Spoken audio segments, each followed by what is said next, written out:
man confessed to murder. The evidence agreed. The timeline matched. And for the first time, there was something wrong. But the data doesn't lie. Rainy evening in Grayford. Police station. Sub-Inspector Rao met Mara near the entrance. "We already solved it," Rao said. Mara looked at him calmly. "Then why am I here?" Rao hesitated. "Because something about this case feels too perfect." Mara tilted her head slightly. Perfect cases are usually dangerous. Rao handed her the file. Victim, Aaron Blake, journalist. Cause of death, blunt force trauma. And the killer? Mara asked. Rao replied. He confessed. Mara looked up. That fast? Rao nodded. Yes. Mara closed the file slowly. Then let's hear the confession. Daniel Ross sat in the interrogation room, hands clasped, eyes tired. Rao spoke first. You want to repeat what you told us? Daniel nodded slowly. We argued. Things got out of control. Mara sat quietly across from him.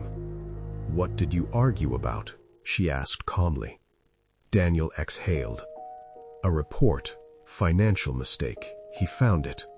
Mara watched him carefully. You killed him because of a report? Daniel's voice trembled slightly. I didn't mean to. I pushed him. He fell, hit his head on the table. Rao leaned forward slightly. Daniel continued, staring at the table. He stopped moving. I tried to wake him. He wouldn't respond. I thought he was dead. Silence filled the room. Rao leaned back. That's what you said yesterday. Mara asked another question. When did you leave the apartment? Daniel answered immediately. Right after. Exact time? Mara asked. Daniel hesitated. I don't remember. Mara noticed that.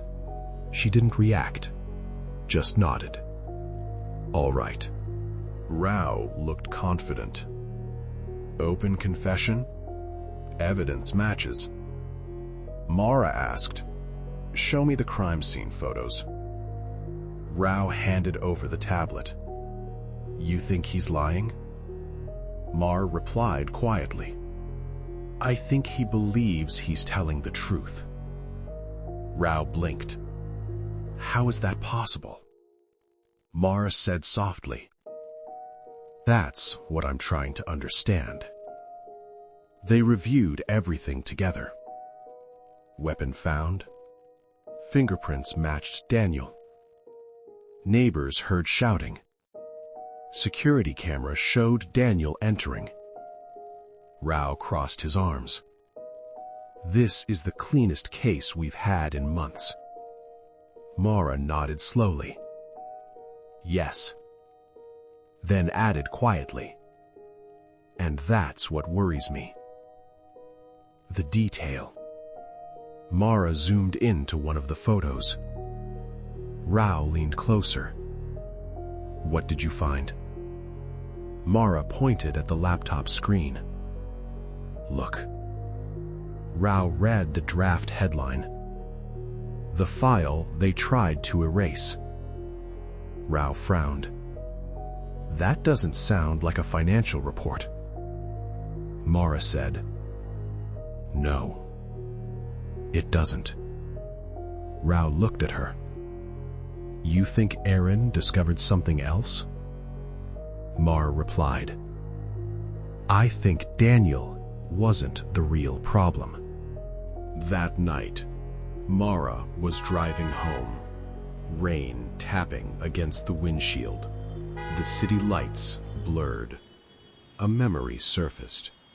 She was young again, standing inside a small house in a quiet village, her mother holding her tightly, crying softly.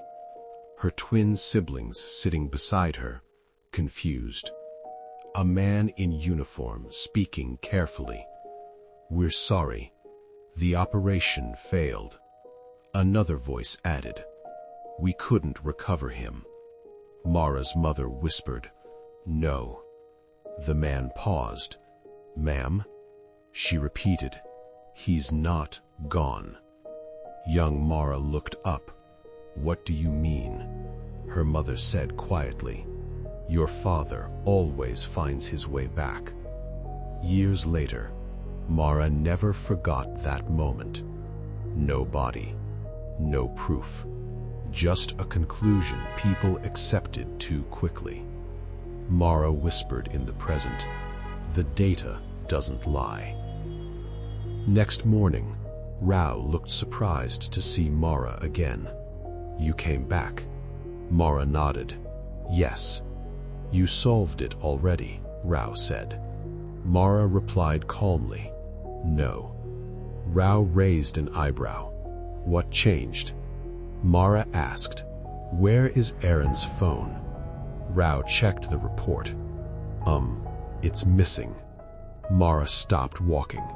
"That's important." Rao frowned. "You think Daniel took it?" Mara shook her head. "No." "Why not?" Rao asked. "Because panic doesn't clean evidence." Rao stared at her. "So someone else came later?" Mara nodded. "Yes." The message. They checked Aaron's digital records. Rao read the last outgoing message, sent at 9:14 p.m. to Lisa Moreno. Mara asked, "Who is she?" Rao replied, "Editor, same company." Mara said, "Call her." Lisa walked into the room confidently.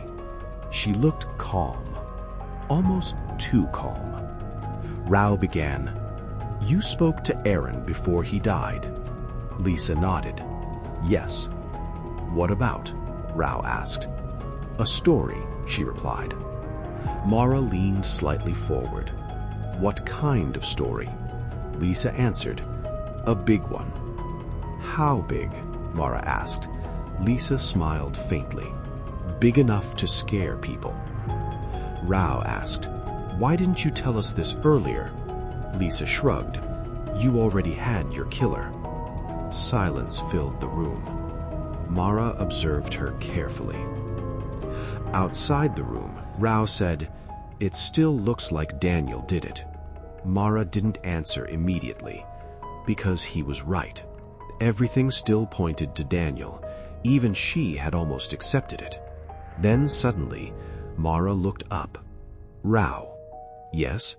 "Check Daniel's phone location again." Rao opened the data. His expression changed instantly. "Wait." "What?" Mara asked. "He left the apartment earlier than we thought." Mara nodded slowly. "Exactly." Rao's eyes widened. "So Aaron was alive after Daniel left?" "Yes." Rao whispered. "Then Daniel didn't kill him." Mara turned toward the interrogation room again. "Bring Lisa back." Lisa sat down once more. Mara spoke calmly. "You visited Aaron after Daniel left." Lisa didn't respond. Mara continued. "You trusted him." Silence. Rao added, "And you realized his story would expose too much." Lisa crossed her arms. "You can't prove that." Mara replied, "You logged in to his laptop." Lisa's expression changed slightly. Mara finished the sentence, "And you forgot to log out." The room became very quiet. Then Mara said softly, "The data doesn't lie." Lisa's confidence disappeared, and Rao understood instantly. They had almost arrested the wrong person. Even Mara had almost believed it. Later that evening, outside the station, Rao looked at Mara. "You almost got it wrong." Mara didn't deny it.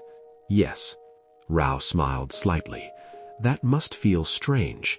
Mara replied, "It reminds me to question everything." Rao asked, Even yourself? Mara looked toward the city lights. Yes. Then, she said quietly, because truth usually hides behind the story we want to believe. In Grayford, a case almost fooled Mara, but almost was not enough.